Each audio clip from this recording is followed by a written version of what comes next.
அடுத்தபடியா எத்தன் படத்துடைய இயக்குனர் சுரேஷ் அவர்களை பேச அழைக்கிறேன்.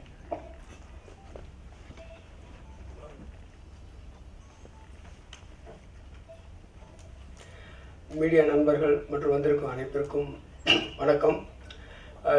இது ஆரம்பிக்கும் போதே ரொம்ப நெகிழ்ச்சியாக ஆரம்பிச்சிருக்கிறாங்க.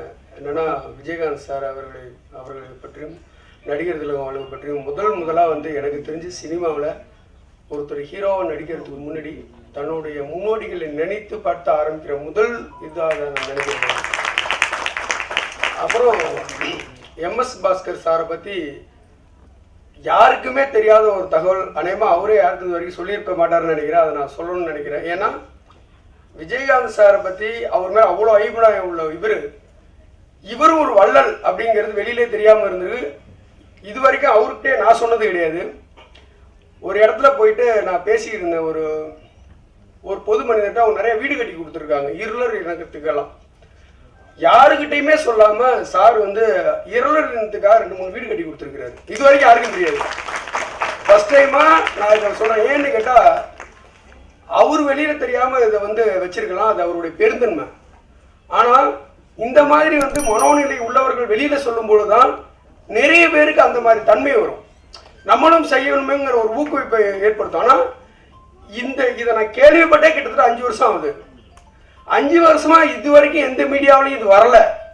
ஏன்னா இவர் சொல்லலை. அதுதான் பெரிய விஷயமா நான் பார்க்குறேன். அவ்வளோ பெரிய விஷயம். அப்புறம் நான் சார் கூட சேர்ந்து என்னுடைய பாக்கியம் சாரோட சேர்ந்து எத்தன் படத்தில் நான் ஒர்க் பண்ணேன். அந்த படத்தில் ஒரு இன்சிடென்ட் என்னன்னா, மயில்சாமி சார் ஐயோ செம்ம கேரக்டர், ரொம்ப அருமையான மனிதர். அவர் 2 பேரும் சேர்ந்து காம்பினேஷனில் சீனு. அப்புறம் ஒரு நாள் தனியாக வரும்போது நடந்து வருகின்ற மாதிரி ஒரு சீக்வன்ஸ் நான் எடுத்தேன். அப்போ அவர் தனியாக வரும்போது ஏதோ டைலாக் பேசிட்டே வர்றாரு. எனக்கு சில டைலாக்ஸில் சில கன்ஃபியூஷன்ஸ் பார்த்துக்கலாங்கிறாரு. அவர் கான்ஃபிடண்ட்டாக பேசிட்டு வர்றாரு. ஒரு விஷயம் என்னன்னா, ஸ்கிரிப்டில் நம்ம ஒன்று எழுதி கொடுக்குறோம், அதை தான் அங்கே பேசிட்டு வர்றாரு. சில விஷயங்கள் அவராக எக்ஸ்ட்ரா சில விஷயங்கள் செய்கிறாரு. அது சூப்பராக இருக்குது. டப்பிங்கில் வந்தால் நான் என்ன சொல்கிறேன், சார் நம்ம அங்கே பேசுன எதுவுமே வேண்டாம், இந்த மாதிரி ஒன்று வச்சுக்கலாம் அப்படிங்கிறேன். வச்சுக்கலாங்க அப்படின்றாரு. அவரே டயலாக்கு ஸ்லோகன் மாதிரி பேசுகிறாரு. கிளைமாக்ஸில் வில்லன்ட்ட பேசிட்டு வர மாதிரி ஒரு மந்திரம் மாதிரி ஒன்று வரும். லிப்ஸிங் பிடிக்கிறார் பாருங்க அவரு. ஏன்னா ஸ்பாட்டில் பேசுகிற டயலாக் மொத்தமாக வேற, இங்கே பேசும்போது கொடுக்குற டயலாக் மொத்தமாக வேற. ஆனால் இந்த லிப்ஸிங் பிடிச்சி வர்றாரு பாருங்க. டப்பிங்கில் வேற டயலாக் இருக்கிற டயலாக் பேசுகிறது ரொம்ப கஷ்டம். அந்த உணர்வோட அதே ஸ்பாட்டில் என்ன பேசியிருக்காங்களோ அதே உணர்வை எடுத்துகிட்டு வர்றதுங்கிறது சாதாரண விஷயம் கிடையாது. அவ்வளோ பிரமாதமாக அது வந்தது.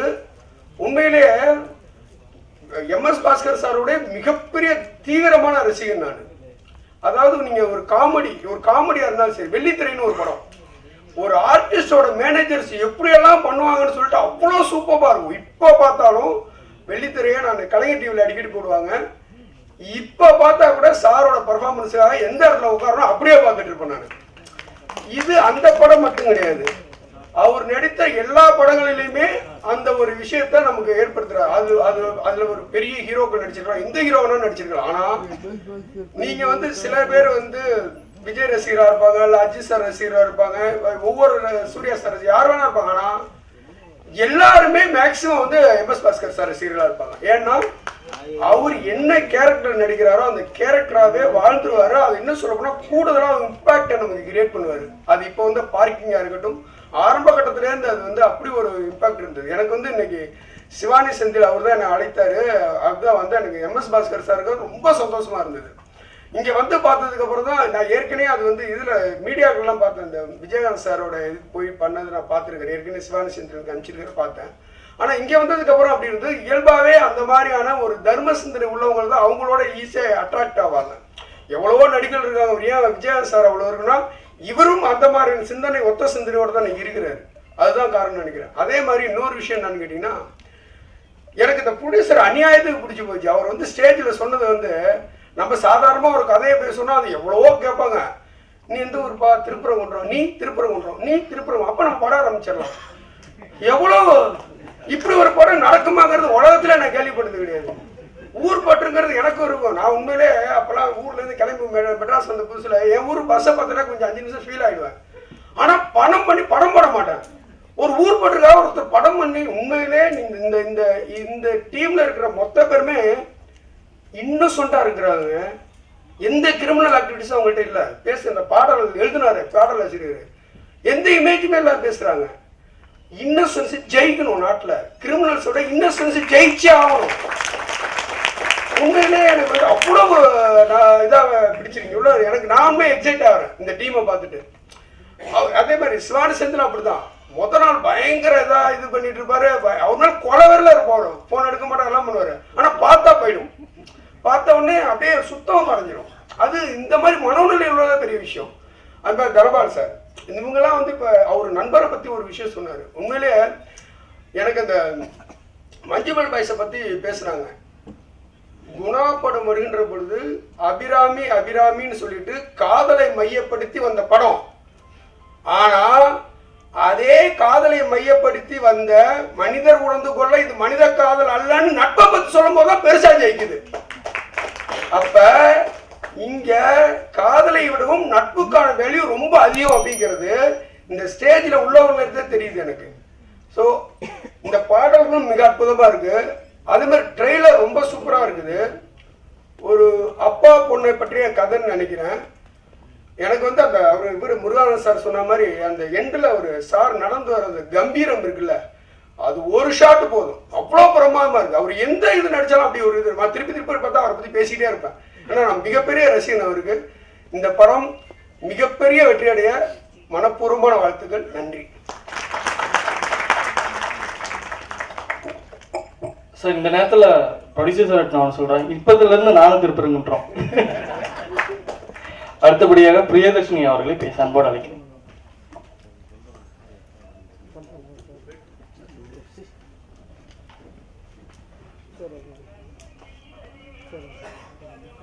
சடனா மேல கூப்பிட்டோன்னு என்ன பேசுறது தெரியல. ஸ்டார்டிங்கே கூப்பிட்டுட்டீங்க. ஓகே, ஃபர்ஸ்ட் ஆஃப் ஆல் இந்த படம் எனக்கு கிடைச்சது வந்து ஜீவன் மணின்னு சொல்லிட்டு ஒரு டைரக்டர். அவர் என்னை வச்சு ஒரு ஷார்ட் ஃபிலிம் எடுத்தனால தான் எனக்கு இந்த டீம் கிடைச்சாங்க. Then director sir, producer sir and Karuppasamy அண்ணா எல்லாருக்குமே ரொம்ப தேங்க்யூ. இங்கே வந்திருக்க எல்லாருக்குமே ரொம்ப நன்றி. படம் நல்லா வந்திருக்கு. எல்லாருமே தேட்டர் ரிலீஸ் ஆகிட்டனையும் தேட்டரில் போய் பார்த்துட்டு எங்கள் டீமுக்கு சப்போர்ட் பண்ணுங்கள். அண்ட் ப்ரொடியூசர் சாருக்கும் தேங்க்யூ ஸோ மச். நன்றி. அடுத்ததா நம்ம தமிழ் மொழி பேசக்கூடிய நடிகை, இவங்க முகம் மட்டும் அழகில்லை, இவங்களோட பெயரும் அழகுதான். வெண்பா அவர்களை பேச அன்போடு அழைக்கிறேன்.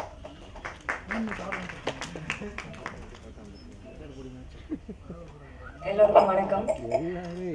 அக்ரான் இந்த படத்தை பற்றி சொல்லணும்னா ஒரு சஸ்பென்ஸ் கிரைம் ஃபிலிம். இந்த மாதிரி ஜானரில் நான் ஃபர்ஸ்ட் டைம் நடிச்சிருக்கேன். ஆக்சுவலி எனக்கு தெரிஞ்ச என்னோட ஆர்டிஸ்ட் மூலியமாக தான் இந்த படத்துக்கு நான் ஆடிஷன் போயிருந்தேன். அப்போ டைரக்டர் சார் ஆடிஷனில் எனக்கு ஸ்கிரிப்ட் சொல்லிட்டாங்க. அப்போ சார் என்கிட்ட கேட்டது ஒன்று தான், நீங்கள் இந்த ஸ்கிரிப்டுக்கு எனக்கு ஓகே, பட் ஆனால் கொஞ்சம் க்ரைம் சீன்ஸ் இருக்கும், உங்களுக்கு ஓகேவா அப்படின்னு கேட்டார். பட் ஸ்கிரிப்ட் கேட்டதுமே எனக்கு ரொம்ப பிடிச்சிருச்சு. நான் உடனே ஓகேன்னு சொல்லிட்டேன். பிகாஸ் எனக்கு ரொம்ப எக்ஸைட்டிங்காக இருந்தது.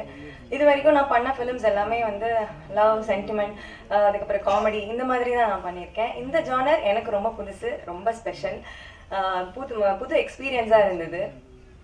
அண்ட் ப்ரொடியூசர் கார்த்திக் சார் சினிமாவுக்கு ஃபர்ஸ்ட்டு அப்படின்னு சொன்னாங்க. சார் ஃபர்ஸ்ட் ஆஃப் ஆல் இந்த மாதிரி நல்ல ஸ்கிரிப்ட்ஸ் சூஸ் பண்ணி டெபியூ ஆகிறவங்களுக்கு நம்பி ப்ரொடியூஸ் பண்ணி வாய்ப்புகள் கொடுக்கறதுக்கு, ப்ரொடியூஸ் பண்ணதுக்கு ரொம்ப தேங்க்யூ சார். இந்த படத்துக்கு அப்புறம் இன்னும் நீங்கள் நிறைய படங்கள் பண்ணணும். எம்எஸ் பாஸ்கர் சார், சாரோட ஆக்டிங்க்கு யாருமே ஃபேன்ஸ் இல்லாமல் இருக்க மாட்டாங்க, அதில் நானும் ஒருத்தி.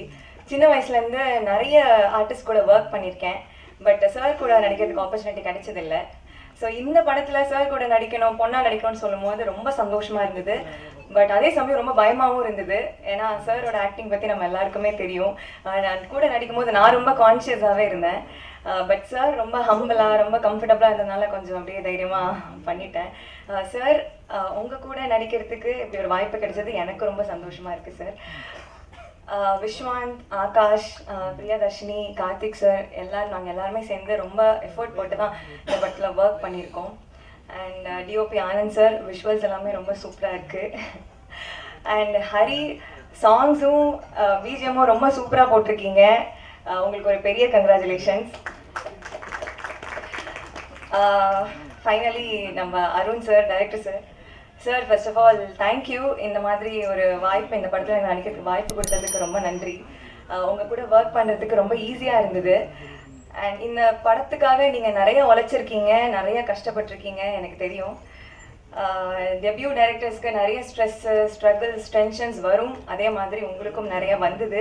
பட் அது எல்லாமே ரொம்ப கூலாக, ரொம்ப ப்ராப்பராக ஹேண்டில் பண்ணிங்க. இந்த படம் கண்டிப்பாக உங்களுக்கு ஒரு பெரிய வெற்றியை கொடுக்கும் sir. My best wishes to you. And Dhanapal sir and Shivani Senthil sir, இந்த படம் ரிலீஸ் ஆகிறதுக்கு நீங்கள் தான் ஒரு முக்கியமான காரணம். உங்களுக்கும் ஒரு பெரிய தேங்க்ஸ். இந்த படத்துக்காக ப்ரொடக்ஷனும் சரி, டைரக்டரும் சரி ரொம்பவே கஷ்டப்பட்டுருக்காங்க. இவ்வளோ தூரம் கொண்டு வரதுக்கே ரொம்ப ஹார்ட் ஒர்க் பண்ணியிருக்காங்க. ஸோ கண்டிப்பாக எங்கள் படத்துக்கு உங்களோட ஆதரவு எங்கள் எல்லாருக்குமே கண்டிப்பாக வேணும். தேங்க்யூ.